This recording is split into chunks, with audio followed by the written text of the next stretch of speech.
الحمدللہ رب العالمین والصلاة والسلام علی سید الانبیاء والمرسلین اما بعد فاعوذ باللہ من الشیطان الرجیم بسم اللہ الرحمن الرحیم اہدنا الصراط المستقیم صدق اللہ مولانا العظیم وصدق رسولہ النبی الکریم الامین ونحن علی ذلک لمن الشاہدین والشاکرین والحمدللہ رب العالمین۔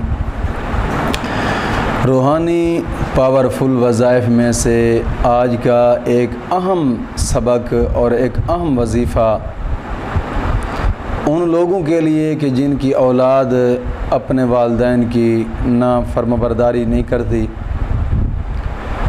یعنی اولاد کو چند منٹوں میں فرمانبردار بنانے کا عمل بڑا ہی اہم وظیفہ ہے اور بڑا ہی کمال وظیفہ ہے۔ لیکن وظیفہ بتانے سے پہلے میں ایک عرض کرتا ہوں، خصوصاً جو نوجوان طبقہ ہے، کیونکہ بیٹیاں جو ہوتی ہیں، بیٹیاں اتنی زیادہ اپنے والدین کی نافرمانی نہیں کرتی جتنا کہ آج کل کے نوجوان کر رہے ہیں، بہت زیادہ۔ میں صرف نصیحت کروں گا ان دوستوں کو کہ دوستو، والدین ایک ایسی چیز ہیں کہ جن کی رضا میں رب کی رضا ہے، جن کی رضا میں رب کی رضا ہے۔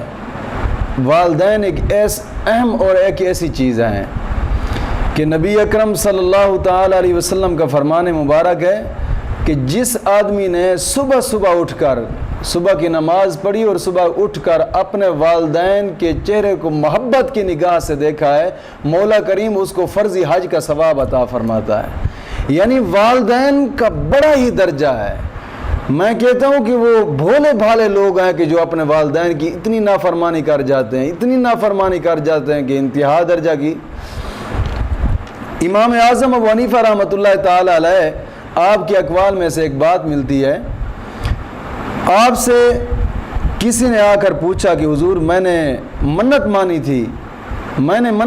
تھی کہ میرا اگر فلاں کام ہو جائے تو میں جنت کے چوکاٹ چوموں گا، میرا کام ہو گیا ہے، میں نے منت مانی تھی، اب منت پوری نہیں ہوتی ہے، میں کیا کروں؟ جنت تو میں نے دیکھی نہیں ہے، اب کیا کروں گا؟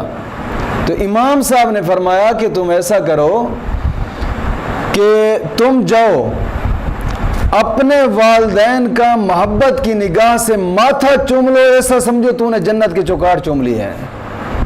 یعنی والدین کے اتنا بڑا مرتبہ ہے، اتنا بڑا، اور قرآن کریم میں بھی رب تعالیٰ نے وَإِذَا أَخَذْنَا مِيثَاقَ بَنِي إِسْرَائِيلَ لَا تَعْبُدُونَ إِلَّا اللَّهَ وَبِالْوَالِدَيْنِ إِحْسَانًا، اپنی عبادت کے بعد اپنے والدین کے ساتھ حسن سلوک کرنے کا حکم دیا ہے۔ اپنی عبادت کے بعد اپنے والدین کا حسن سلوک کرنے کا جناب علی حکم دیا ہے۔ پھر وَبِالْوَالِدَيْنِ إِحْسَانًا وَبِذِي الْقُرْبَى بَعْضِ قَرِيبٍ وَالْيَتَامَى بَعْضِ يَتِيمٍ وَالْمَسَاكِينِ بَعْضِ مَسْكِينٍ وَابْنِ السَّبِيلِ بعض جہاد والے نے، وَأَقَامَ الصَّلَاةَ بعض نماز دا جناب علی حکم ہے، وَآتَ الزَّكَاةَ بعض زکوٰۃ دا حکم ہے۔ یعنی سب تو پہلا رب تعالیٰ نے قرآن کریم میں پہلا پارہ ہے، تیسرا پو شروع ہو رہا ہے، سب سے پہلے اپنی عبادت کا حکم فرمایا اور پھر اس کے بعد والدین کے ساتھ اچھائی کا حکم فرمایا ہے کہ والدین کے ساتھ اچھائی کرو۔ یعنی رب تعالیٰ کی عبادت کے بعد جو سب سے اعلیٰ کم ہے نا، وہ اپنے والدین کے ساتھ حسن سلوک ہے۔ رب کی عبادت کے بعد سب سے اعلیٰ کم جو ہے وہ اپنے والدین کی فرما برداری ہے۔ اور جو آدمی اپنے والدین کے ساتھ جناب علی حسن سلوک سے پیش نہیں آتے، ان کو ضلالت ملتی ہے، اور دنیا میں ہم نے ذلیل ہوتے دیکھے ہیں، انتہا درجے کے ذلیل ہوتے ہم نے دیکھے ہیں، خجل خوار ہو گئے ہیں، ان کی اپنی عزت تک نہیں رہی۔ یعنی اس حد تک وہ ذلیل اور رسوا ہو چکے ہیں، اور اس حد تک لوگوں کی نگاہ سے وہ گر چکے ہیں۔ وہی لوگ کہ جنہوں نے اپنے والدین کے ساتھ حسن سلوک سے پیش نہیں آئے۔ والدین کا بہت بڑا مرتبہ ہوتا ہے۔ بزرگ لوگ فرماتے ہیں کہ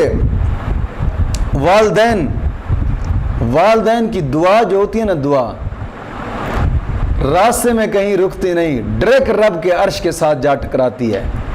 اور والدین کی بد دعا بھی رب کے عرش کے ساتھ جا ٹکراتی ہے۔ دونوں چیزیں، والدین اگرچہ گناہگار ہیں، جیسے بھی ہیں، ان کے اعمال ان کے ساتھ ہیں، لیکن تیرے لیے ان کے قدموں کے نیچے بھی جنت ہے، ان کے قدموں کے نیچے تیرے لیے جنت ہے۔ والدین کے ساتھ کوشش کریں کہ حسن سلوک سے پیش ہے۔ میرا ایک موضوع ہے کہ والدین کے ساتھ حسن سلوک، یہ ایک میرا موضوع ہے، کوشش کریں نوجوان اس موضوع کو سنیں، انشاءاللہ العزیز کافی سبق ملے گا آپ کو اس میں۔ آج کا چونکہ ایک میں نے پاورفل وظائف میں سے ایک وظیفہ دینا ہے، تو لمبی چوڑی بات نہیں کرتا چونکہ ویڈیو کہیں لمبی نہ ہو جائے، تو بہرحال آج کے سبق کی طرف چلتے ہیں کہ ایسی بگڑی اولاد کہ جو والدین کی بات کو بات سمجھتے ہی نہیں ہے، ان کی بات کو جناب علی سنتے ہی نہیں ہے، جو سنتے ہیں تو ادھر سے کانوں سے گزار دیتے ہیں، اپنی من مرضی کرتے ہیں، ان والدین سے میں گزارش کروں گا کہ ایک مرتبہ یہ درود پاک پڑھیں نبی پر، ایک مرتبہ اس کو آزما کر دیکھیں اور پھر دیکھنا کہ انشاءاللہ العزیز آپ کی اولاد آپ کی فرما بردار ہوگی۔ اور بہت لمبے دنوں کا یہ وظیفہ نہیں ہے، صرف ایک دن کا ہے، اور ایک دن کر کے دیکھیں اور پھر شام تک اپنی اولاد کا اپنے لیے رزلٹ دیکھیں کہ کیسا ملتا ہے یہ وظیفہ۔ لیکن کوشش کریں نماز کی پابندی کریں، ہر نماز سے پہلے، ہر نماز کے بعد 11 مرتبہ کلمہ طیبہ اور 11 مرتبہ درود پاک پڑھیں۔ اب اگر کوئی شخص چاہتا ہے کہ میری اولاد یار میرے تابع ہو جائے، میری بات کو مانے، میری اطاعت کرے، میری تابع داری کرے اولاد، تو ایسے شخص کو چاہیے کہ نماز جمعہ کے بعد 100 مرتبہ اس درود شریف کو پڑھے، صرف 100 مرتبہ، بس ایک دن 100 مرتبہ نماز جمعہ کے بعد پڑھنا ہے اس درود پاک کو۔ اور وہ درود پاک کون سا ہے؟ اللہم صلی علی محمد النبی الامی و ازواجہ امہات المؤمنین وذریاتہ واہل بیتہ کما صلیت علی ابراہیم وآل ابراہیم انک حمید مجید۔ صرف اتنا درود ہے، پھر دوبارہ سن لیں، اللہم صلی علی محمد النبی الامی وازواجہ امہات المؤمنین وذریاتہ واہل بیتہ کما صلیت علی ابراہیم وآل ابراہیم انک حمید مجید۔ یہ درود 100 مرتبہ نماز جمعہ کے بعد ایک دن کر کے دیکھیں، انشاءاللہ شام تک اس کا رزلٹ دیکھیں گے انشاءاللہ العزیز، اولاد تابع دار ہوگی، فرما بردار ہوگی انشاءاللہ العزیز۔ مولا کریم ہر مسلمان کے بچے کو اپنے والدین کا فرما بردار بننے کی توفیق عظیم عطا فرمائے۔